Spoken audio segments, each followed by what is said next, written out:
Hi, everyone. Good morning. Welcome to First Things First. I'm Jenna Wolfe. That is Nick Wright. This right here. What up, man? Super Bowl champ Chris Canny is joining us this morning. You good? I'm good, Jenna. Ready to get to it. I love it. Well, we have right. a ton to get to this morning.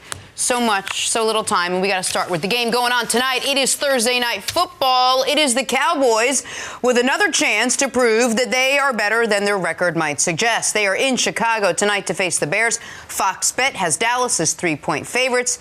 Despite both teams being 6-6, Nick, we dive in with you. The Cowboys actually good enough to be road favorites. This surprised you this morning. It surprised me Monday when the line came out.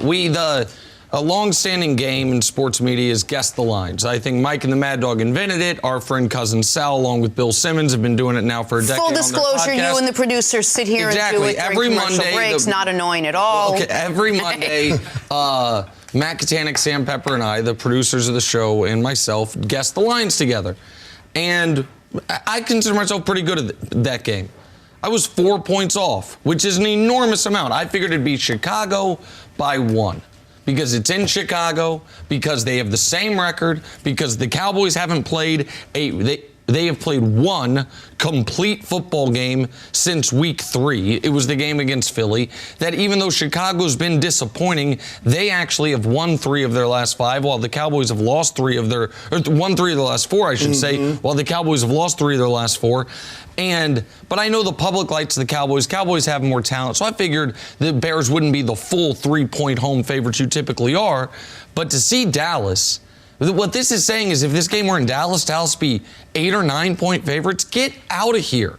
What evidence do we have that the Cowboys are better than the Bears other than preseason power rankings? But by the way, the Bears were pretty strongly considered preseason power rankings. They were some people's Super Bowl favorites. Right, based on how they had done at the end of how they did throughout last season up until the playoffs. So, no, I don't think the Cowboys deserve to be favored. No, I don't think that the right team is favored in this game. And I think this is one of the rare times where I think Vegas has it wrong. Well, here's where I use your argument against you. I mean, you talked about how the Dallas Cowboys are a supremely talented team that's been underachieving for the most part this season. In all but one game, they've been favorited. They're favorited tonight. It's a situation where I think that Vegas recognizes that the Cowboys, from a talent standpoint, have quality players at premium positions. Sure. You look at the quarterback, you look at offensive line, you look at wide receiver, you look at running back, you look at pass rusher.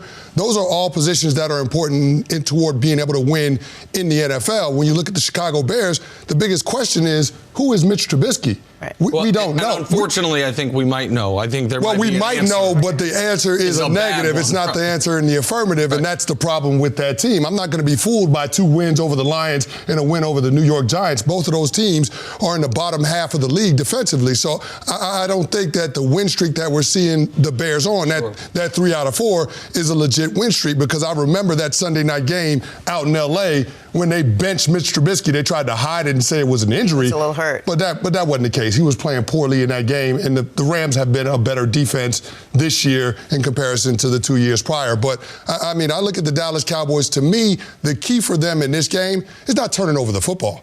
I mean, if you hold on to the football, I think you're in much better shape to be able to win this game. Don't give that Chicago Bears offense any life by giving them extra possessions in short fields. I think if they starve that Bears offense and they make them put together 8, 10, 12-play drives, I don't have a lot of confidence that Mitch Trubisky can move that team up and down the field. Nick, is there anything you could see from the Cowboys tonight to make you change your perception of who they really are at this point in the season against this Bears team? Nothing. No. I mean, they could win, by the way. Listen, I think the Bears are going to win. But to be clear, even if the Cowboys win, no, you're not going to all of a sudden say, oh, the real Cowboys have arrived. The real Cowboys have been here all year long.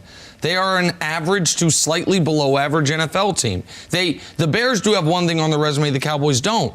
One at least high-quality win. The Bears did go and beat Minnesota once already this season. The Cowboys have done nothing like that.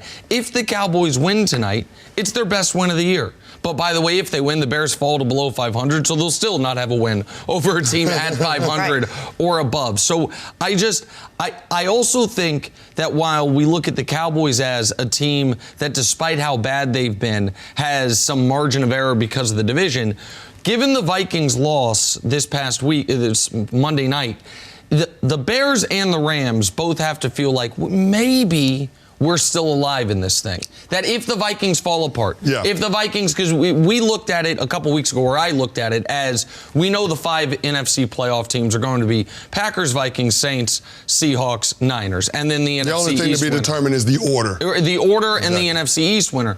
The Vikings falling the way they did this past weekend when they lost to Kansas City, when Kansas City had its backup quarterback, it opened things up a bit to where they're 8-4, the Rams are 7-5, the Bears are 6-6. That if the Vikings go from 8-3 to 9-7, could that playoff spot come available? So I don't think the Bears are we're just on to next season mode, even if they should be. Yeah. I think they are still preaching, we are still in this, we can get hot at the right time.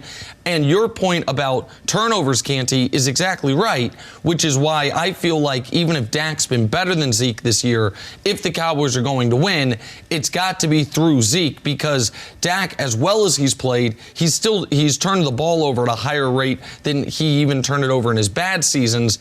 And I think that Zeke is much less likely to give the Bears a short field to work with, which is what you're talking about, that they need to score. No, they absolutely do. But in looking at the Cowboys situation, I mean, if they win that Week 16 matchup against the Philadelphia Eagles in one more win, then they're going to be the team that represents the NFC East in the playoffs. So it's a strange position for them to be in, because they don't have to have it. Because they don't have to have it. That's the thing. But in terms of what's going on around that team and all the noise surrounding their head coach, I think this win would go a long ways into quieting a lot of that. Because right now, I mean, when you look at the Dallas Cowboys, the whole conversation around the team is about everything except the execution on the field.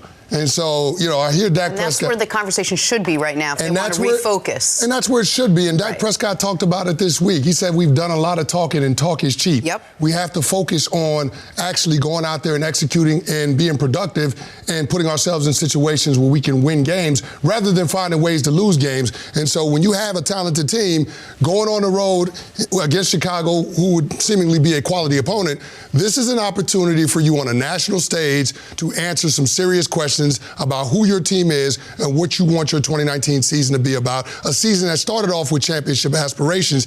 You can put yourself in a really good position going into the last month of the season, getting a quality win on the road. What do you want to see from the Cowboys besides not turning the ball over? Maybe get Amari Cooper involved. You haven't seen much of him. See more from the run game. Is there one thing that you're looking for tonight? Maybe I'm odd in this. Looking at it differently. The Cowboys are not in a position where they should be, or we should be discussing how we'd like them to look in victory. Get a damn win. Just win the game like that. There are no style points to be had at this point. Like, for example, last week, the Packers played the Giants. Packers had just lost to the Niners. The Giants are a bad team. Packers are a good team. All wins are not created equal there. Had they squeaked out that win against the Giants, doesn't feel great. You wanted to see them dominate as they did in the second half. The Cowboys would take a 52-yard Brett Maher field goal at the gun to win by 1 and just escape. Because the reality for Dallas is this. Since week 3, they are 3-6. Those wins involve a game against Detroit, a bad Detroit team. That's a 6-point game midway through the fourth. A win against the Giants, an awful Giant team. That's a 5-point game midway through the fourth. They have had one excellent start-to-finish game since the 3rd week of the season. The game against Philly, which is the key moment of their season, really, because it gives them that tiebreaker. It's why they lock up this division if they beat Philly and only win one other game. So if you're a Cowboys fan, what do you want to see? Man, what you, I guess, want to see is not a reason for Jason Garrett to be fired Friday morning, which a 3rd straight loss would be exactly that. On to the Lakers now. Second night of a back-to-back, but they apparently didn't get the memo. The one that reminded you you're tired and you're a step slower in the back end of a back-to-back. LA came out firing from start to finish. Both sides of the ball taking out the Utah Jazz. 121-96 for their 10th straight road win. AD pouring in 26 while LeBron added 20. Nick, how wide is the gap now between the Lakers and the rest of the West? Enormous.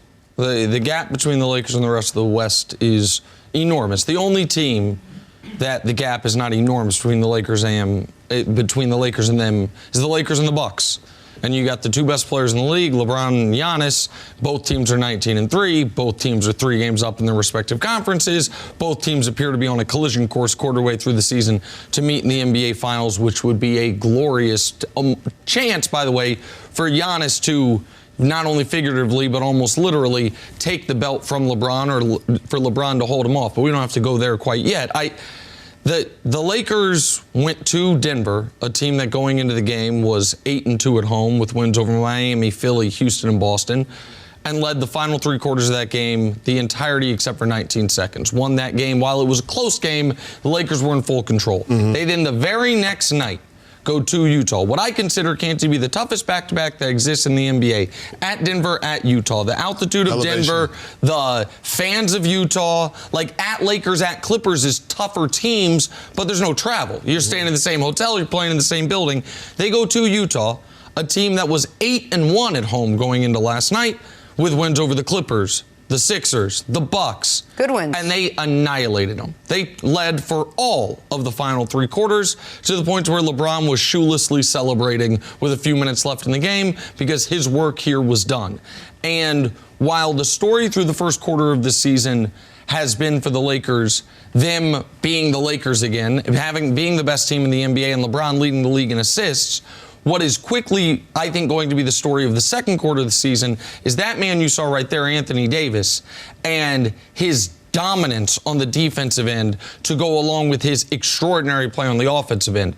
There was a 2-time Defensive Player of the Year on the court last night in Rudy Gobert. He didn't look anything close to the Defensive Player of the Year this year. That looked like Anthony Davis. No, you're absolutely right. And for me, it starts on the defensive end when you look at this Lakers team. If you watched the game last night, I mean, you saw the first few offensive possessions, they looked a little bit out of sorts, but then they picked it up, especially on the defensive end in the second half of that first quarter. And then they go on that 16-4 run that started with that Kyle Kuzma buzzer beater, that 3-pointer at the end of it. And then they ended in ultimately being in the middle of the second quarter. But the biggest thing that I saw last night was Rondo's ability to be able to manage the game. He was excellent. Having him as an additional ball handler with LeBron James not having to be the primary ball handler on the court at all times, I think that's going to be huge for LeBron throughout the regular season, but it's also going to lead to a fresher LeBron once we get to the postseason. So having him and his playmaking ability, being able to operate the offense, get the ball 2 guys in their spots on the court, I think that's big. I mean, he finished, 2 rebounds shy of a triple-double? 1 rebound. He finished 14, 9, and 12. So 1 rebound shy. 1 rebound shy of a triple-double. So if you're getting that kind of production from Rondo, 32 minutes last night, 25 minutes the night before, I think that's going to lead to a positive result for the Lakers, not only with the regular season and the standings once we get to the postseason, but their ability to actually finish the drill and compete for a championship. And by the way, Jenna, the Lakers are doing this start with Avery Bradley being injured the last few weeks, one of I consider their most important players because of his ability to guard opposing point guards, and with Kyle Kuzma still not really being himself. No. Kuzma finished 4 of 11 last night, and 2 of those makes were buzzer beaters. Then in the first quarter into the second quarter, he still seems a little out of sorts after missing training camp in the beginning of the season with that injury. I would say Kuzma went into the year their 4th most important player, Avery Bradley their 5th most important player. They've been without either one of them. Very few games where all 5 of their projected best players have been together, and they're still 19-3. How impressed have you been by every guy in this team not named LeBron at this point? Well, go ahead, please. No, I've been really impressed, and one of the notes that I made from last night's game is if you have KCP, Kuzma, and Rondo going 7 for 12 from three-point range, then the opposing teams have no shots. No shot. I mean, if they have the ability to consistently knock down perimeter shots, that's going to space the floor. That's going to create lanes to get some easy buckets at the rim. So, I mean, you saw with the Lakers' performance last night, they were able to get some scores in transition to get themselves in a rhythm, and that's going to be big. I mean, the Lakers, when they outscore their opponent in transition, they're 12-1 this season. Wow. So that's got to be their formula for success. It starts on the defensive end, and there's a reason why the king, LeBron James, is calling Anthony Davis the Defensive Player of the Year, because that's how good AD has been up until this point. And I'll add one other name, because you and I talked about him before the show. Dwight is playing his role perfectly. Now, he had a 3 last night in garbage time. That's not his role. That was just fun and happy. They were clowning at that point. They were exactly right. But Dwight is bringing energy. defense and rebounding off the bench. And we've talked about whether it's smart or not to play a center alongside Anthony Davis. Is it the best to have Anthony Davis playing the 5?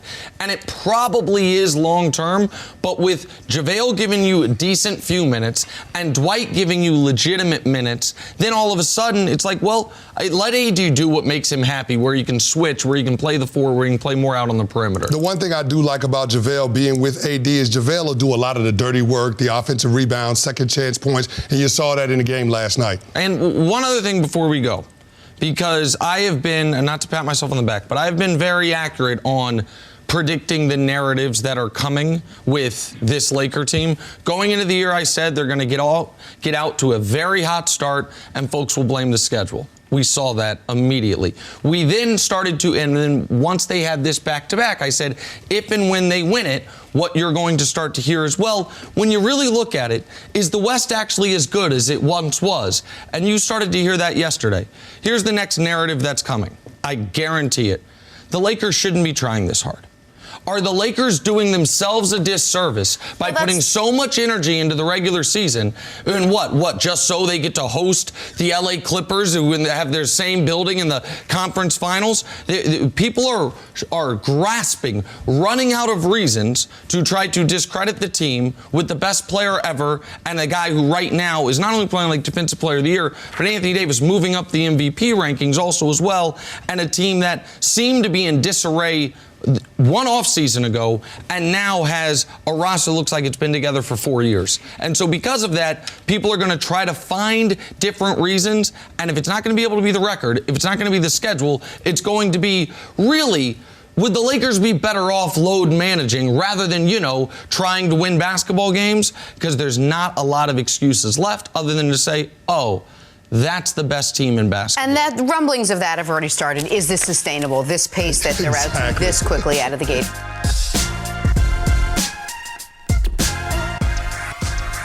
All right, on to Aaron Rodgers and the Green Bay Packers now, still fighting for the 1 seed in the NFC. Good news for them, they're just a game back. Better news for them, they face a 3-9 Washington team this Sunday. Despite coming off a win last week, Aaron Rodgers knows he and his teammates still have some work to do, still have some sacrifices to make if they want to make a Super Bowl push. There's been a lot of guys who've really had to embrace a specific role this year. And I think the beauty in seeing the chemistry of the team and the personality of the team has been the response from those guys. That it hasn't been and worrying about their own stats or ego.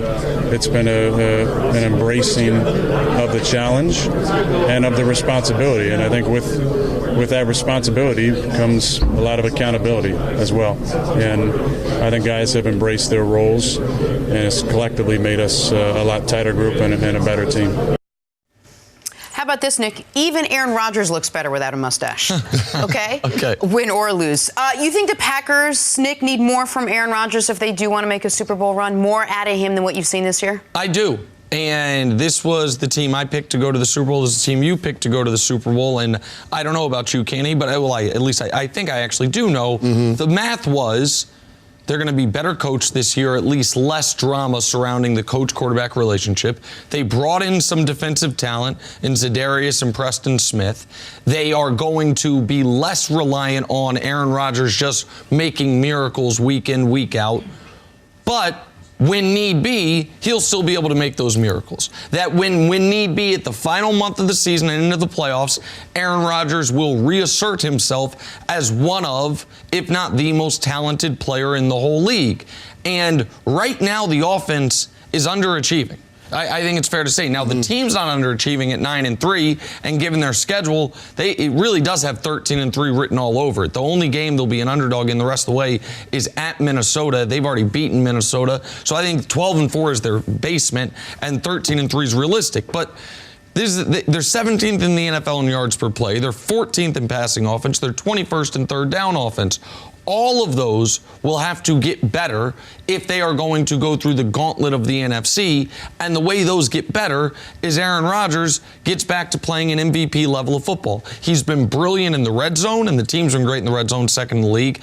And he's been brilliant on not turning the ball over, second in the league in fewest turnovers on offense. So in that regard, that's kind of helped their otherwise mediocre offensive statistics.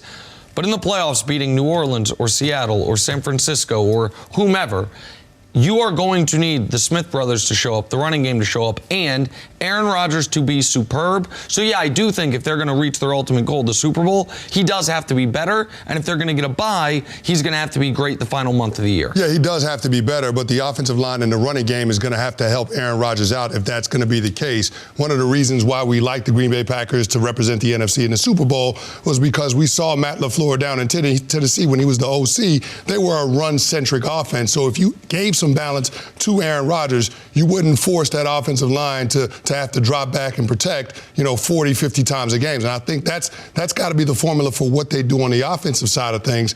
Defensively, the Packers have got to be better. They have to be better, and it starts with being able to stop the run. Za'Darius Smith and Preston Smith, we know they can both get after it, combined 20.5 sacks. But I just look at this in terms of earning the right to rush the passer. If they don't create downs and distances where they can terrorize the opposing quarterback, well, it's going to be hard for that defense to be able to have some success. So for me, that defense has to tighten up against the run game. And then, of course, on the offensive side of the ball, they've got to be more effective being able to have production in the run game. And I think the defense, we got a little enamored with it the first couple weeks of the year against the Bears and then Kirk Cousins before he really started the extraordinary stretch of his season. We saw the infusion of talent. We saw the pass rush. And now that we have only a quarter of the season left, you realize, all right, yards and yards per play, they're 28th and 29th. Like in yards per play, so on any individual play, how effective is the opposing team's offense? They are surrounded by Detroit, Miami,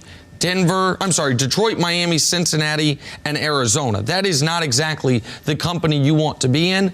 I don't know if the defense is going to get much better, which is why I think Aaron Rodgers is going to have to be brilliant. Maybe not the level of brilliance he needed to be in years past if they wanted to get to a Super Bowl, but better than he's been this last month. Well, what I want Aaron Rodgers to look like is more the guy we saw in Kansas City versus the guy we saw against the Chargers and San Francisco 49ers. I mean, both of those fronts got after Aaron Rodgers pretty good, but I think when you had some production from the running back position, both in the run game and the pass game, I think you're going to get a better version of Aaron Rodgers, and that's why Jamal Williams and Aaron Jones are such a critical part of what the Packers are going to do offensively. Well, that's just it. Then the question becomes, moving forward, does he have what around him, the talent around him, to be able to do what he needs to do to make that Super Bowl push? Let's talk about the Patriots, who some say will still be in the Super Bowl. Despite their 10-2 record, though, it has been a rather underwhelming season for Tom Brady.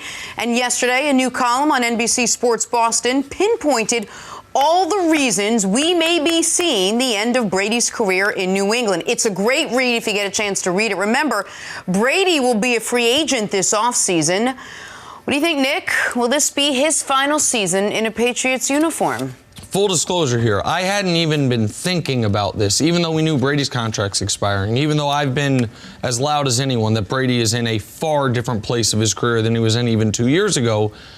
But then I see this column, and the column's written by Tom Curran. Tom Curran is as plugged into this team as anybody. Tom Curran wrote a book with Julian Edelman, Brady's best friend on the team. And Tom Curran says at the very beginning of this column, flatly, barring a seismic change, this is going to be Tom Brady's last year in Boston. Does not say in the NFL. Says it's going to be his last year with the Patriots. And so I read that, and I'm like, well, what else is he going to tell me in this piece? And the more you looked at quotes from Robert Kraft back in 2013 when Tom Brady got his last major contract extension, where Robert Kraft says, we just can't be the type of team that spends 18 to 20% of a salary cap on a quarterback. And that was, when Tom Brady was still in the prime of his career. And then you remember what happened this offseason, Canty. This offseason, Tom Brady's 3 previous years, here's what he had done. 3 years ago, executed the single greatest comeback in the history of the Super Bowl to win his 5th championship. 2 years ago, wins league MVP, throws for 500 yards in the Super Bowl that they ultimately lose to Nick Foles and the Eagles. Last year, he goes toe-to-toe with Patrick Mahomes, even though he didn't play great in the AFC Championship game. They go on the road, win that game, win their 6th Super Bowl. And this offseason, not only did he have to sing for his supper for a contract extension, he sang for it. Said to the media, you guys think I deserve one? Ask Mr. Kraft, do a poll. And didn't get it.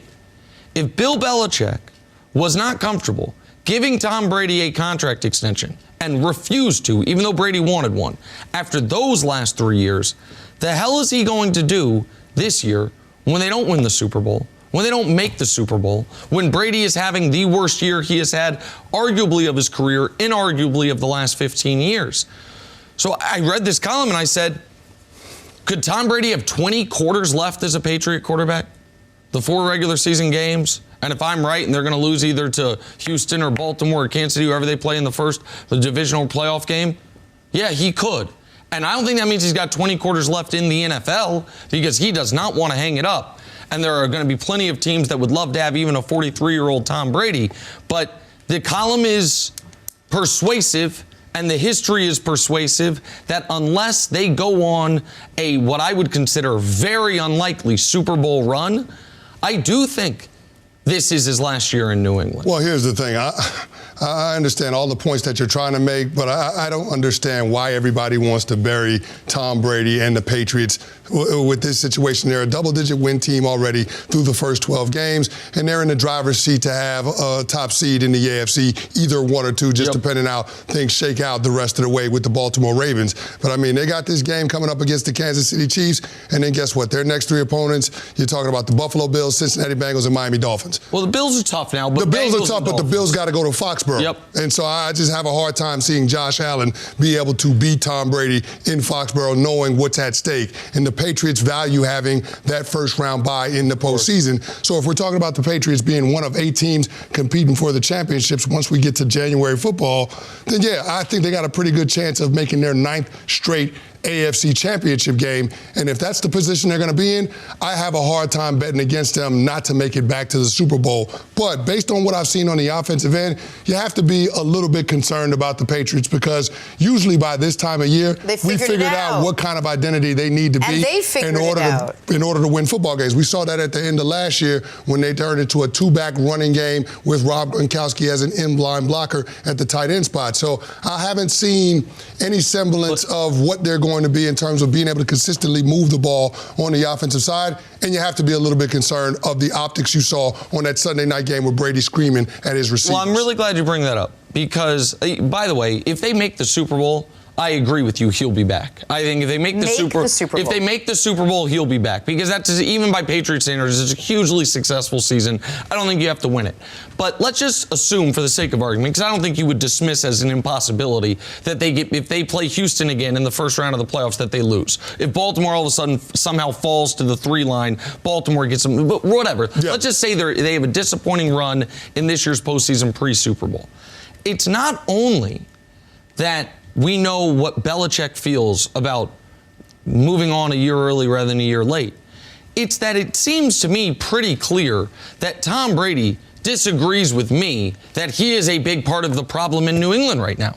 That Tom Brady, I would imagine, feels let down by the lack of weapons, frustrated by that he has to get with these rookies and young guys and that the timing routes aren't there, that they didn't replace Gronk, that they never adequately replace Brandon Cooks, who they traded for, got him for 1 year, moved him out, and since then tried to replace him with Josh Gordon, gone, Antonio Brown, gone. And you do have to wonder if Tom Brady, after feeling like, okay, you guys wouldn't give me the extension I wanted, you wouldn't put the weapons around me I wanted, I've had the most frustrating year personally in at least maybe ever in the last 15 years, if we throw out the blown ACL year. The LA Chargers, where he owns a home, going to be in the market for a quarterback next year, man. Like, now, do they want to move on from a 37-year-old to get a 43-year-old? I don't know, but if they're trying to get market share, Tom Brady sure can help. To me, it wouldn't, if they have a disappointing end in the playoffs, it might be where both sides say, you know what? You think I'm washed. I think you haven't done enough for me. You didn't want to pay me. I'm the greatest player ever. You could have locked this up a year ago when I wanted the extension. You wouldn't give it to me. Maybe the Bulls moved on from Michael Jordan. Mm-hmm. Like the last time the Bulls were saying, listen, we're not bringing back Phil, we're not bringing back Scotty, and Michael said, all right, I'm done with this. He clearly still wanted to play basketball. He came back. Like the 49ers moved on from Joe Montana. And I know they had Steve Young, obviously, and the Patriots don't, but sometimes for the greatest ever, it's messy at the end. No, you're absolutely right, but I have to look at the other side of that, which is what is Bill Belichick's alternative at the quarterback position? What, you gonna roll with Jarrett Stidham? I mean, they don't have somebody that they've been grooming, somebody that's been waiting in the wing. It was Jimmy Garoppolo, but we see Tom Brady went over Bill Belichick's head to Robert Kraft and forced that trade. So it's a situation right now, you're as loyal as your options. I don't think Bill Belichick and the Patriots are going to have many options in terms of replacing a player like Tom Brady and then being able to keep it pushing in terms of competing for championships. Real hard, though, to picture Tom Brady in a uniform that isn't a Patriots uniform. Can I give you a make-believe scenario where everyone wins? Go. Trade Tom Brady and Josh McDaniels for Dak Prescott. Dallas gets its coach, gets its quarterback. They get the biggest star in the league. Patriots get Dak. I'm sure they'd love to pay him $40 million. Works out great. That's a great I think we'd rename this show First Things First on the Cowboys if the Cowboys had. Right. I really think that's what would happen. Back here, First Things First, now joined by former All-Pro running back Brian Westbrook. Good morning, Brian. Good morning. Good morning. What up, my G? Big win for Villanova last night. Big win. I was over just 10. thinking Smacking to up on myself, Penn. Brian, who went to Villanova, Yes, big sir. win by Villanova. Yeah, so Nick and I can't hold our heads up about it. Well, at least your Heads team's up. defending national champ, man. We My are, but team, we didn't look like it last night against once Purdue. proud Syracuse Orange, loses All right. 3 in a row. Ugh. That's where you went, but let's talk about a game that you both played. A little football. Cowboys. They are about as average as you can get. 6-6 heading into tonight's game against the Bears in Chicago. They've lost 3 of their last 4, averaging just 21 points per game. Pick your reason why. Play calling, personnel, desire, drive. Troy Aikman knows this team as well as anyone. Weighed in with his thoughts about why the team isn't performing up to their talent. Take a listen. I always believe everything starts at the top, and that's not to say that everything's the fault at the top, but that's where it begins. And you know, we've got a head coach who we know for 10 years has been saying that we're focused on Tuesday, today. That's all we're worried about, is having the best practice today that we can possibly have. And that's been his messaging throughout, and the owner's talking about getting on a run and winning the Super Bowl. And they've lost 3 of their last 4. So I think there's a lot of factors that have played into this. Coaching obviously hasn't been great at times in certain situations. Players haven't played great, but the front office hasn't been great in allowing the head coach to do his job either. Nick, what do you think about what Troy had to say there? With respect, Troy, I totally disagree. Oh. I think the front office's number 1 job is to supply the head coach with talented players. And they have done that in Dallas. Now, they add extra noise. Those other things that I would consider, ideally, your front office provides you with great players and is seen but never heard, or never seen or heard. Like, you know what I mean? That the head coach is the only voice or face of the organization other than the quarterback, who's a default voice and face. So I get that it's not perfect. But I would sure as hell rather have the draft history and re-sign my talented players history the Cowboys have than an organization where, man, we don't never hear from the owner of the Cincinnati Bengals recently the owner of the Miami Dolphins. They stay totally out of it. But the front office does a bad job in picking players, doesn't do a good job in retaining their talented players, and they are constantly stuck at a talent deficit. So I think Jerry and Stephen Jones are an enormous net positive for the head coach of the Dallas Cowboys. You just have to deal with the noise. You disagree with me. Well, I can tell absolutely. So, and I'll tell you why I disagree with you. Back in 2004, we had T.O. on the team. Great year. Everything went good. We went to the Super Bowl, ended up losing to the Patriots. Still hurts me to this day. The next year, we had to deal with noise. T.O. had an issue with Donovan. T.O. had an issue with the front office. And the noise, same exact team, same exact talented team that you're talking about that the Cowboys have, and we ended up 6-10. The noise is what hurt us. When you talk talk about the Dallas Cowboys, the noise. Started early on in the offseason. The Zeke contract, noise right there. You talk about Dak's contract, noise right there. The last 2 weeks, the Patriots game, you're talking about noise. The coaches aren't doing their football job as far as special teams. That's noise right there. Then last week, you talk about the head coach and trying to find a new head coach and you're not securing his job. That's more noise. And so as talented as this football team is, at this point with all the noise, they can't overcome that to be able to win the games, and they still have a chance to make the playoffs. So Jerry Jones and Stephen Jones, they haven't helped this team. They've supplied them a bunch of players, which is good. The noise is what continues to hurt this football team. Completely agree with you, B-Dub. And you talked about Zeke and Dak's contracts. Another contract that was talked about a lot was Jason Garrett's contract and the fact that he was coming into this season with no years remaining on his deal. Now, most teams won't opt to go into a season with a lame duck coach. That's in part because it's important to make sure that there's the perception for the players in the locker room that the head coach, the front office, and the owner is in lockstep. And with this situation with Jason Garrett, it's clear that that's not the case just because there's a lot of show and prove that Jason Garrett has in Jerry Jones' eyes. And so when you have the potential to question the head coach and whether or not he's going to be your guy moving forward, well, if you're the owner in that position, how do you think the players feel in that locker room? I mean, all the players in that locker room understand that the owner is the one that has final say because he signs the checks, but the owner and the head coach have to be seen as being in agreement with the decisions that are made for the football team. And it's clear right now with the Dallas Cowboys, that's not the case. Look at what happened after the Buffalo Bills game. Jason Garrett said, we're going to evaluate the kicker as well as all of the other positions on the team after those missed field goals.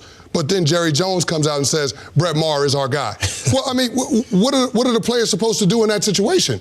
I mean, there's a little bit of confusion in terms of who's in charge down in Dallas. And I've seen this before, You Jenna. were one of those players. I've seen you it before. were in that locker room, right? Wasn't Garrett your OC at the time? Well, he was my OC in my latter years in Dallas. But before that, I came in under Bill Parcells in 2005. In the first couple of seasons, you could tell that Bill Parcells was the final say with everything. Now, Jerry Jones still had his name on the checks, but Bill Parcells was the one that was running things. But then they decided to move on from Bill Parcells. He resigned in that offseason after the 2006 playoff loss to the Seattle Seahawks.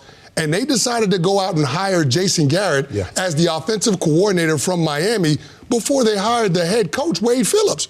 So as you can understand, there's a little bit of confusion in terms of who the players are supposed to listen to. You have a 13-3 year in 2007 in Wade's first year, and everybody knows players are going to be on their best behavior the first year of a new head coach. But then that following season with the same cast of characters, you run it back and you're 8-8 and you miss the playoffs? Well, why did you underachieve? Well, you underachieved because the players didn't know who to listen to, whether it was Jason Garrett, whether it was Wade Phillips, whether it was Jerry Jones. And to me, that's the problem with the 2019 Dallas Cowboys. NFL players need to hear one voice, and that's why you're saying the head coach as well as the owner need to be on the same page. They need one voice. You need to focus on football. That same voice that you hear every day, that has to be echoed from the owner. And that head coach, that's the one voice that you need to hear, because at the end of the day, when you're talking about your play, that's the guy that you answer to on a more regular basis than the owner. But if you, pardon me, but if your head coach has a strong enough voice, he can communicate to the players. You're going to hear from the owner all the time. Ignore it. You're going to hear him question my job and question your job. I am the voice. You know who could do that? Bill Parcells. Joe Torre in New York with George Steinbrenner. Doc Rivers right now with Steve Ballmer with the LA Clippers. We have some flamboyant, boisterous owners either presently or historically in sports. Jimmy Johnson could deal with it. The coaches with the Dallas Cowboys in their history who have enough temerity, if you will, have enough fortitude in their and strength of their convictions can make it so their voice is the one that matters. And it will work for a time. But look at this. Jimmy Johnson out. He walked away. 4 years. He walked away. Yeah. Bill Parcells walked away. There's a reason why those guys are leaving. It's because the owner wants to insert himself in football decisions, and he oversteps as far as his head coaches are concerned. I understand that. The point that I'm trying I think you're undervaluing the point, though, in terms of the messaging that's going to the players in the locker room. And that's totally fair. Because that's a critical factor. And it's totally fair, and it's something I can't speak to. You know what I mean? Being a player in the locker room, as far as my coach is giving me one message, my owner's giving me another. What I think sometimes gets lost in the wash, though, and what I think gets undervalued generally when we talk about the Cowboys' power structure is the owner's number one job, though, if he is also the GM, is to, so let me rephrase it, actually. What if Jerry Jones has been a mediocre owner in relation to the head coach, but a great general manager for the head coach? Is that fair? Like his general manager side of things, supplying the roster with talent, making sure that those talented players are happy and paid, that they are in camp, that you have enough to compete with. He's done a great job in that regard. And I would say that's the most important. If you're going to have a GM owner be the same person, the most important part of it. The other stuff is unnecessary distractions. I agree with it, but I still would rather have that than a faceless, nameless owner who's cheap and we don't draft well on the GM side of things, and I'm always fighting an uphill battle. An owner that doesn't draft well and is cheap, that's the worst case scenario. But if you're trying to win, you need an owner that's going to supply you. And if he's a GM, he has to supply you with quality players. Then he needs to allow the coach to do his job. The best businesses are run when they say, listen, I'm going to hire a CEO, I'm going to hire a COO that just go and do your job, and I'm going to allow you to do your job. They haven't allowed Jason Garrett to do his job. He gets questions at every game. Every single game, he gets questioned, and that can't be easy as a coach. That's what he signed up for. But some of those other coaches, they got out because of that same reason. Yeah, I think Jerry Jones has undermined his head coach. And, Nick, I understand the way you're framing it. I just don't think it's completely fair. I don't think it has to be an owner that comes out and talks all the time and supplies his head coach with good players. And on the opposite end of the spectrum, an owner that doesn't go out and spend money on any players. Version. There's got to be something in the middle there. But in terms of what you're saying, the most important thing is, I mean, if the most important thing was getting the most talented players that are out there, then the most talented teams would always win. But that's not the case in the National Football League. Bill Parcells said it all the time. The best players don't always make the best team, but the best team always wins. And the best team, in part, has a lot to do with the head coach being able to have consistency in messaging, and then the ownership group empowering that head coach to make the final say when it comes to football decisions. See Tom Coughlin in 2011. Look, and that may be why this might not be the most appealing job opening should Jason Garrett leave. When we talk about guys like Ron Rivera, big personalities wanting to come in. All right, time now for Where Would You Like to Be, sponsored by Visa. Everywhere you want to be, and we would love to be in Foxborough Sunday when Patrick Mahomes and the Chiefs face Tom Brady and the Patriots. Mahomes is 0-2 in his young career against Brady, and while some say Mahomes has the advantage here, he knows what he's up against with this stifling Patriots defense. They're not going to give us a lot of opportunities. I mean, they're a very good defense and very sound with what they do. And so it's about taking what's there, and then whenever you get the big shot, the big play, then make sure you hit that and score touchdowns when you do. Nick, who's got the edge on Sunday, Patrick Mahomes or the Patriots defense? It's not a huge edge, but the edge on the Chiefs offense versus Patriot defense matchup goes to Patrick Mahomes, because saw him twice last year. Both games struggled mightily in the first half and then lit it up in the second half. Both games, 31 second half points while mounting a double-digit comeback in that second half.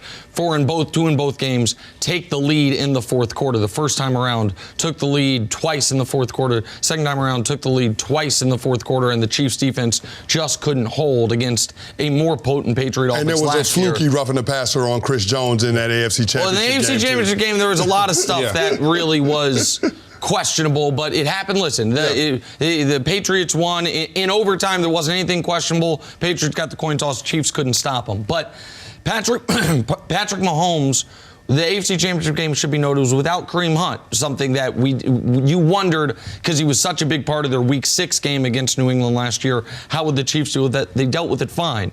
And what we've seen, Brian, from this great Patriot defense is they do seem to struggle with speed. Yeah. Houston got them with speed, and nobody has the speed the Kansas City Chiefs do. I also think Patrick Mahomes, who's coming off what I considered one of the worst games of his career, the last couple games, honestly, last two games, he's been missing open guys. One game was really windy, but still, he didn't look as sharp as you would have liked to hope.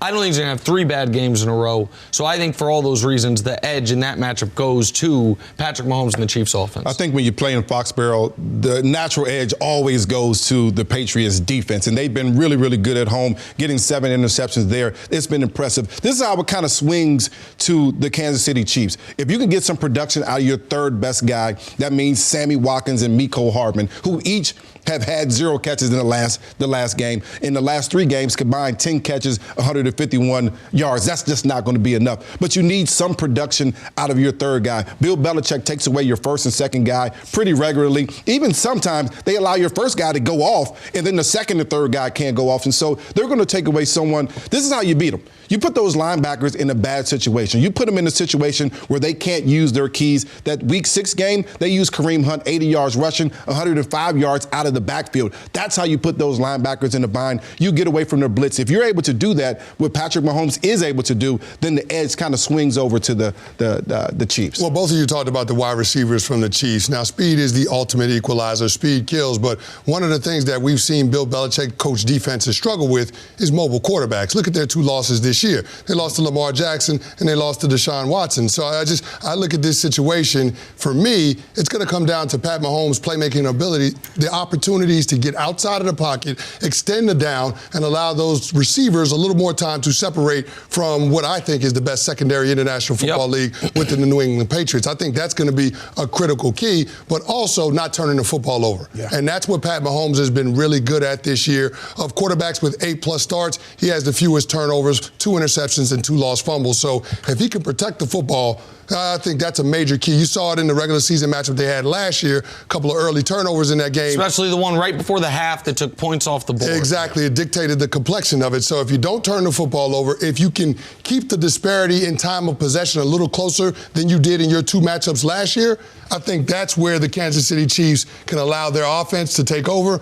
And I would agree with Nick that offense is slightly better. I give them a slight edge over that Pats defense, even if it's in Foxborough. Well, while the Pats defense has maybe taken a step back the last couple of weeks, so is Patrick Mahomes. How much blame would you put on that inconsistent run game as maybe a reason why he's been struggling? I don't actually think that's it. He's just been missing guys. Yeah. It's been really weird to see. It's not that all of a sudden teams have schemed, the guys not running wide open, that they've caught up to it. It's plays that Patrick made almost every time, it felt, through the first 24 games of his career. The last couple games, guys are running open. He's missing them. He missed Kelsey in the end zone the other game. He missed, who was it? I think it was Pringle, actually. I don't know why Pringle was in the game. But he missed Pringle on one, if I'm remembering correctly. Tyreek Hill, he missed him on one.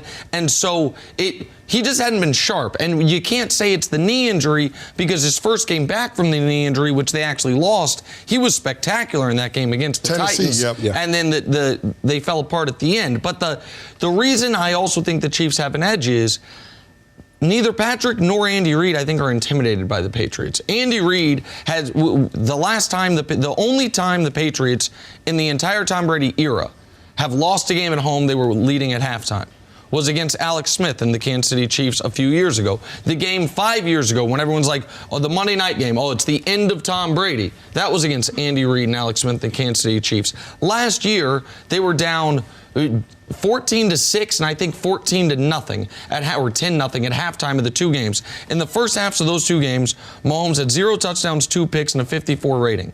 In the second half of those 2 games, 7 touchdowns, 0 picks, and a 140 passer rating. He came out after halftime after the Patriots got to see him for a half and lit them up.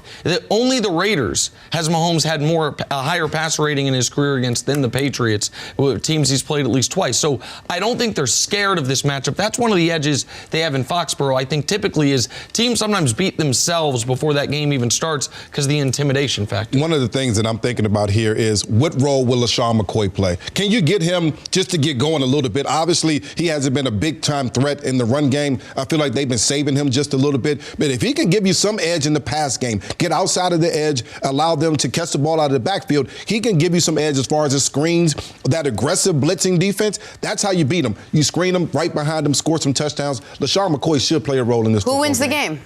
I'll go Kansas City Chiefs. Kansas City Chiefs, I assume? No, I said this a month ago. I'm not going to bet against the Patriots in Foxborough, Jenna. You know I ain't going to do it. I ain't going to do it. I'll let these 2 guys do that. No problem. That's not what you do when somebody gets dunked on. Well, it's different. You want to play a little in or out while these guys argue? Let's play. Let's play. Here we go. Jerry Jones says it's, quote, frustrating that we're not running it down the other team's throats. Zeke has gone 4 straight games without cracking the 100-yard mark. That's the worst stretch of his career. Kenny, Start with you. You in or out on the Cowboys needing to run more to get back on track? Jenna, I'm in on the Cowboys needing to run the ball more. The Chicago Bears are a top 10 run defense, but it hadn't been the same since week 5. They're allowing 115 yards per game, and that's because they're missing Akeem Hicks, their defensive tackle, Pro Bowl caliber player. I mean, they haven't given up 100 yards rushing over the last 4 games, but I think that's in part because those teams got away from running the football. They got down early. I think the Dallas Cowboys have to start fast, and a big part of that is Zeke running the ball early and often. I'm out on this. I think the Dallas Cowboys offense is great. I think Dak is having his best season of his career. He's doing really well. The defense needs to play better. They need to get some turnovers. They need to stop giving up the chunk plays, plus 20 plays. 17 of those already this season. Defense has to play better. They don't need to run the ball anymore. I never thought I'd see the day an all-pro running back saying, throw the ball, run. He already got paid. Don't worry about it. He got paid already. I don't know what I'm seeing here. Next Candy's going to tell me D tackle is an unimportant position in the league. I'm in for this specific matchup.